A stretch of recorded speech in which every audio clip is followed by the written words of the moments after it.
ஒவ்வொரு வாரம் ஒவ்வொரு பேர் எனக்கு தெரியுதுல அங்கே தெரிஞ்சுதான் வந்து இருந்தா பேக்குறாங்க ஒரு மாதிரி கஷ்டம் சொல்றாங்க. நண்பர்கள் அனைவருக்கும் வணக்கம். சபரி நேத்து விளையாண்ட கேவலமான விளையாட்டை நீங்க பார்த்திருப்பீங்கன்னு நினைக்கிறேன்.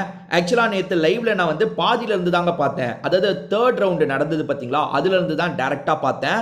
அதனால தான் என்ன ரூலுன்னு இவ்வளோ பேசிட்டு இருக்காங்க. எந்த கேம்ல இவங்க ரூலை ஃபாலோ பண்ணிருக்காங்க, இந்த கேம்ல மட்டும் ஃபாலோ பண்ணணும்னு நினைக்கிறாங்களே அப்படின்ற மாதிரி நான் தப்பா புரிஞ்சுக்கிட்டேன். ஆக்சுவலா ஃபுல் எபிசோட் பார்க்கும்போது எனக்கு ஒரு கிளாரிட்டி கிடைச்சது. ஏன்னா ஃபர்ஸ்ட் வாட்டி ஒரு வாட்டி கேம் விளையாடுறாங்க, ரூலை எல்லாருமே பிரேக் பண்றாங்க, ஸோ கேமே கேன்சல் பண்ணிட்டாங்க. ரெண்டாவது வாட்டி கேம் நடத்துறாங்க, அப்பயும் ரூல் பிரேக் நடக்குது, கேன்சல் பண்ணிட்டாங்க. ஸோ மூணாவது வாட்டியாவது ரூலை பிரேக் பண்ணிடக்கூடாது, ஒரு வாட்டி ரூலை பிரேக் பண்ணா கூட தப்பு தான்ற மாதிரி ஒரு முடிவு எடுத்து பண்ணாங்க. ஸோ அந்த இடத்துல பார்வதி பண்ணது தப்பு தான். ஏன்னா பார்வதி ரூலை பிரேக் பண்ணிட்டாங்கன்னா கேம் முடிஞ்சிருச்சு. கேமை முடிஞ்சதுக்கு அப்புறம் பார்வதி எதுக்காக சபரி கிட்ட போனாங்கன்ற கேள்வி வருது. ஸோ எல்லாருமே சொன்னது நியாயம்தான், அதில் நான் மறுக்கவே இல்லை. ஆனால் என்னதான் இருந்தாலும் அங்கே சபரி நடந்துக்கிட்டது சைக்கோத்தனமான மனநிலைங்க. நான் ஒன்று சொல்கிறவா, என்னன்னா பார்வதி திரும்பி தள்ளுறதுக்காக வராங்களா, அப்போ ஃபன்னா பார்வதி கேம் முடிஞ்சிருச்சு பார்வதி, விடு பார்வதி, கேம் முடிஞ்சிருச்சு பார்வதி, அப்படி இல்லைனா வந்து ஜட்ஜஸ் பார்த்து ஜட்ஜஸ் நீங்களே பார்த்துக்கோங்க கேம் முடிஞ்சிருச்சு, இவ இப்போ போய் தடுக்கிறதுக்காக வரா, என்னால் எதுவுமே பண்ண முடியாது அப்படின்ற மாதிரிலாம் கூட சொல்லியிருக்கலாம். ஆனால் அதெல்லாம் விட்டுட்டு தள்ளுறான் பாருங்க, மனசாட்சியே இல்லாமல். லைட்டாக தள்ளினா கூட பரவாயில்லங்க, அதாவது அவன் ஃபுல் ஃபோர்ஸை போட்டு தள்ளுறாங்க. ஒரு பையனையே அப்படி தள்ளக்கூடாதுங்க, ஒரு பையன் வரானாலே அவனையே இந்த அளவுக்கு ஃபோர்ஸாக தள்ளக்கூடாது. ஏன்னா வந்து அவன் தள்ளுறது அடிக்கிறது. எப்படின்னா வெளியே வந்து நம்ம அடித்தா வந்து அது இஷ்யூ ஆகிடும். ஆனால் இது டாஸ்க்கு தானே, நம்ம தள்ளுறோன்ற பேரில் இஷ்டத்துக்கு அடிக்கலான்ற மாதிரி அந்த பார்வதியை போட்டு அந்த அடி அடிக்கிறாங்க. எப்போ உண்மையாக யோசிச்சு பாருங்களேன், ஏற்கனவே கண்ணில் அடிபட்டிருக்கு, அதை இவன் இன்டென்ஷனலாக பண்ணான்னு நான் சொல்ல மாட்டேன். ஏன்னா வந்து அது கேம் வேகத்தில் நடக்கிறது, தெரியாதனமாக முட்டி இடித்து அவங்களுக்கு கண்ணு வீங்கிருச்சு. ஸோ அது இன்டென்ஷனலாக பண்ணது கிடையாதுங்க. ஆனால் ஏற்கனவே நம்மளால் ஒரு பொண்ணுக்கு காயம் பட்டிருக்கு, அந்த பொண்ணை போய் இப்படி மனசாட்சியே இல்லாமல் தள்ளுறமே, கொஞ்சம் கூட உறுத்தலைங்க இவனுக்கு. ஒன்றும் இல்லை, சிம்பிளாக பார்வதி கேம் முடிஞ்சிருச்சு, நீ ரூல் பிரேக் பண்ணிட்ட, திவ்யாவும் ரூல் பிரேக் பண்ணிட்டாங்க, நான் தான் பார்வதி ஜெயிச்சேன், புரிஞ்சுக்கோ பார்வதி அப்படின்னா முடிஞ்சிருச்சு. இவ்வளோ நாள் நீ அப்படி தானே நடித்த, நல்லவ மாதிரி தானே நடித்த.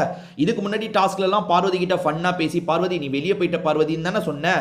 ஏன் இன்னைக்கு மட்டும் இவ்வளோ வன்மம்? இவனுக்கு ஸ்டார்டிங்ல இருந்தே வன்மம் இருக்குங்க. நீங்கள் யோசிச்சு பாருங்க, எஃப்ஜே கிட்ட நிறைய பிரச்சனை இருக்குங்க, நிறைய தப்பு இருக்கு. ஆனால் எஃப்ஜே தைரியமாக வந்து பார்வதி கிட்ட மனசில் படுறதை நேரில் பேசிடுறான். அதாவது பார்வதி நீ இப்படி சீப்பான கேம் தான் ஆடுற, நீ இப்படி ஏமாத்தி தான் ஆடுற, என்னமோ ஒன்று ஸ்ட்ரெயிட்டாக பேசுகிறான். அப்படி பேசுகிறவங்களை கூட நம்பிடலாம், இப்படி அமைதியாக இருக்கிறவங்களை நம்பக்கூடாது போலங்க. சபரியும் அப்படிதான் இருக்கான், விக்ரமும் அப்படிதான் இருக்காரு. நேத்து அவ்வளோ வன்மத்தை கக்குறாங்க ரெண்டு பேருமே. இவன் என்னடானா அடிச்சு வன்மத்தை கக்குறான். பார்வதின்றதுனால யாருமே வரலங்க, உண்மையாக சொல்கிறேன், பார்வதின்றதுனால வரல. அதே மாதிரி பார்வதின்றதுனால தான் இவனும் பண்ணுறான். ஒன்றும் இல்லை, கெமி அந்த இடத்துல அப்படி வராங்கன்னு வச்சுக்கோங்களேன், இவன் இந்த அளவுக்கு ஃபோர்ஸாக தள்ளியிருப்பானா, கெமி வேணாம் கெமி அப்படின்ற மாதிரி முடிச்சிருப்பான்.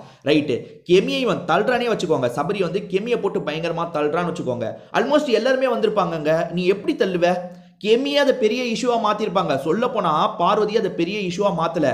இவன் தள்ளி விட்டு அவங்க கீழே விழுந்தாங்க பார்த்தீங்களா, அதாவது சாண்ட்ரா, அதுக்கப்புறம் வந்து சாண்ட்ராக்கும் கனிக்கும் பக்கத்தில் போய் விழுந்தாங்க பார்த்தீங்களா, அப்பயே எந்த ஒரு பொண்ணாக இருந்தாலும் பெரிய இஷ்யூவாக மாற்றிருப்பாங்க. நீ எப்படா என்னை இப்படி தள்ளுவ, இப்படியா தள்ளுவேன்ற மாதிரி அதை பெரிய இஷ்யூவாக மாற்றிருப்பாங்க. சொல்ல போனால் பார்வதி, நான் எப்போவுமே சொல்லுவேன், பார்வதி எதையுமே ஸ்போர்ட்டிவாக எடுத்துக்க மாட்டாங்க, சும்மா குறை சொல்லிட்டு இருப்பாங்கன்ட்டு.